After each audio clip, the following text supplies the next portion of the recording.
In the Group E match, where Japan beat Spain in a very similar manner to their own against Germany and ensured their qualification at the top of a difficult group. Four-time world champions Germany drop out of the World Cup along with Canada. Spain, of course, qualify after a controversial defeat. Should Tanaka's winning goal have stopped or would have stood? We don't know about that yet because it's a still technology issue. Or did the ball go out of the play in the build-up? Well, we're going to talk about technology, we're going to talk about physics, aerodynamics, and how this brilliant win that came up against Spain. But William, your thought on to the second goal. You can see the figures on the screen right now where the Tanaka's pass and the subsequent goal that happened. But was it a fair judgment? When I was watching that live, I thought the ball was out, to be totally honest with you. But this is the problem with technology, is whatever technology says we have to go with. But if you look at it, I do think the ball's gone out. But what I will say is you have to keep playing until the referee tells you otherwise. So that's... Two factors are very important here, William, as we talk about this particular goal, and you can see the images on the screen right now, that the football ball, for the first time, it has a chip, which actually distinguishes what the touch was, where this entire thing is, and you get a kind of a heat map onto the screen of the referees. Point number two, you've got VAR and you've got certain technologies various cameras put inside it, which makes it easier for the referees and the the judges to make that decision. Third, and the most important point, the shape of the ball this time in the Football World Cup is little different, because earlier, normally when you see, there are 32 stitches in the traditional black and white football, but here you've got just 8 stitches, or rather 6, which makes it a little aerodynamic, which means that the ball may appear to go out of the line, but is actually inside it. Your views on that? Do you think that technology is aiding a close finish and a match like this? Yes, I think the most important thing is that we're getting the right decisions, whether the fans agree with it or not. I think it's important we get the right decisions, because ultimately we want to win the games fairly. However, what I think it does is it does take some of the excitement out of the game. Like, there's nothing better than your team scoring and then celebrating straight after. But then now it's a case of the team score, we have to wait for VAR, and then we find out. So it works both ways. It works both ways, I think. You were watching the game live, and so were our colleagues in the studio and the stadium as well. But tell me, did your heart swell with pride when you saw something like this? An Asian country, which is probably known as underdog, has created a kind of a furore and eventually knocked Germany out. Your views? Yeah, it did. I think we all like an underdog story, and I think seeing the favourites, especially seeing as he scored first as well,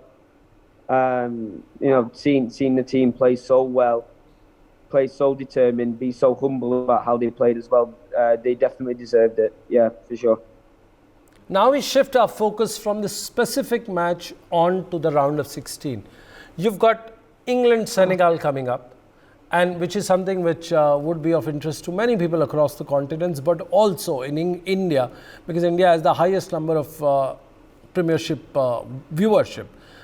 However, William, coming to your favorite topic, do you think Harry Maguire is going to make the cut in the first 11? I do, yeah. I don't see who replaces him, that's the problem. I think he played very, very well against USA. He had a good performance as well in the last game that we played in the group stage. I don't see any reason to change a back four that's performing relatively well. We look at Senegal's attack. I think Harry Maguire will be someone that will match up quite well with his physicality and with his height, for sure.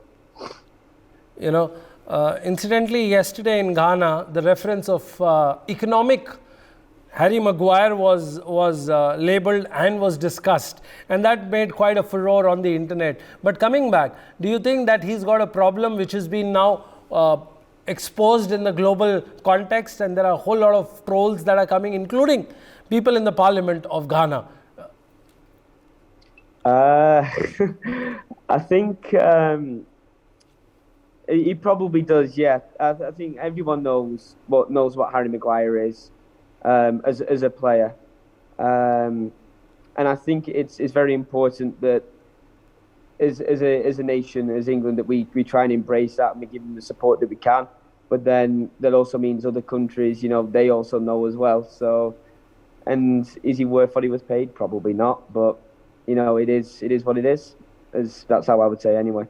So, looking at the exit and looking at the humbling of the big countries like Belgium and Germany, do you think, as a coach, Gareth Southgate will have a little bit of a problem in terms of will he be scared when he walks into Senegal's domain? No, I don't think he'll be scared. I think he'll be confident. Gareth has always carried himself as someone who's quietly confident. I don't think there'll be any ego that goes into the team. I think they'll go with the same attitude that they play against anyone else.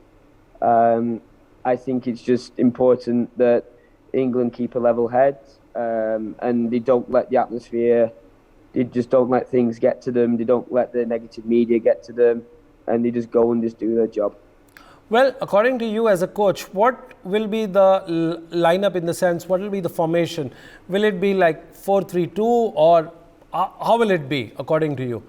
Or 4-4-2? I think we're probably going to see a 4-2-3-1. I think we'll probably see a back four that has remained the same. I don't think Pickford will change either. I think we'll probably see our strongest midfield three as well. So I think we'll probably see Declan Rice, Jude Bellingham as the midfield two. And then I think we'll see some combination of Phil Foden, Sterling, Rashford and Kane. That would be my guess. So according to you, Rashford and Foden will make the first lineup. Do you think so? There's a possibility? I think so, yeah. I mean, there's no reason as to why you won't pick Foden for this game. I mean, he proved it in the last game. And same for Rashford as well. He proved as to why he should be picked.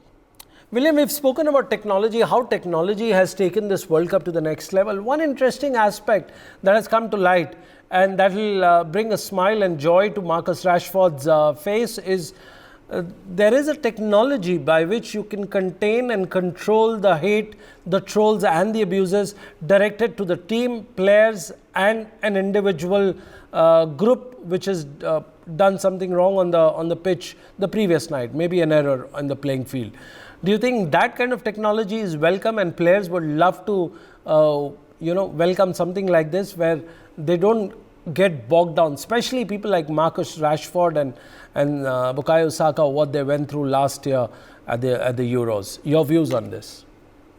Yeah, I think it's very important. I don't think it's so much to do with protecting the individual. I think it's to do with how would I put it? It's to do with basically keeping the players focused, and as someone who's famous, as someone who's in the public eye, people will always have an opinion of you. Some players can take the opinion, some players don't care, but then some players are quite emotional. Rashford has proved himself to be quite an emotional person. So, it's very important that we're able to manage the individual. And I think things like this, players don't really deserve. So it's important that, something is put in place for them. Well, we've had some banter moments, and we've had some moments of absolute shockers. According to you, which has been the top three shockers? Because we are in the halfway of the World Cup. What are the three shockers that you can think of? Saudi Arabia beating Argentina was the first one. Yeah, so that'd be the first one that comes to my mind. Saudi Arabia beating Argentina. probably Belgium this whole tournament as well, considering, this is meant to be the golden generation. And I would probably say Costa Rica in the first game that they played against Spain. I can't remember a World Cup performance as poor as that, apart from maybe Germany, Brazil, 2014. So that'd be my top three. No, I'm sure there are a whole lot of other things that will emerge in the next fortnight as we inch towards the quarterfinal, semi-final and the final. Your last thoughts as we wrap up this interesting debate today about how the Asian teams have come up, how the African continent has really sprung up a surprise, and how, more importantly, is the downfall of the European nations. Your last few thoughts on these three continents, and then we'll take a quick commercial break. Let's focus on Africa, then go on to Europe, and then talk about the Asian supremacy, and then we wrap up this project. Perfect. So I think for Africa, it's been great. There's always been a big support for football in Africa. Now they're getting the quality in World Cups, in tournaments to where they deserve it. I think for Europe, it's been a big wake-up call for us. I think it's a case of we're not going to walk over everyone anymore. And I think we need to start showing a bit more respect towards the opposition that we're playing. And for Asia, I think this has been a great stepping stone for the development of not just the Asian countries that are playing, but also the Asian countries that haven't qualified. The last thing I'd say is it's proof that any team in the world can do well, providing they put in the time, they put in the effort, and they put in the resources to the football. Well, you heard it from William Young, who's the Minerva FC youth development coach, who's himself a Manchester City supporter and an ardent follower of the game. We've looked at the various aspects of the game today. We've looked at the technology, which will be spoken and talked and referred in the next 4 years because of the last-minute goal in the Japanese circle. We've also discussed about how Asian teams have come up, and people have started now looking at them with respect, especially after the Saudi Arabian team has defeated Argentina in the previous week. We also speak about how the African continent has emerged as the big talent spotter for the rest of the talent exporter for the rest of the world, and also with the downfall of Belgium, Germany, and perhaps some other countries. We've looked at how the European teams, despite throwing in a lot of money, throwing in billions of dollars and euros for the big players, we've seen their slow and steady downfall in the world of football. For more such videos, subscribe to the NewsX YouTube channel, hit the bell icon.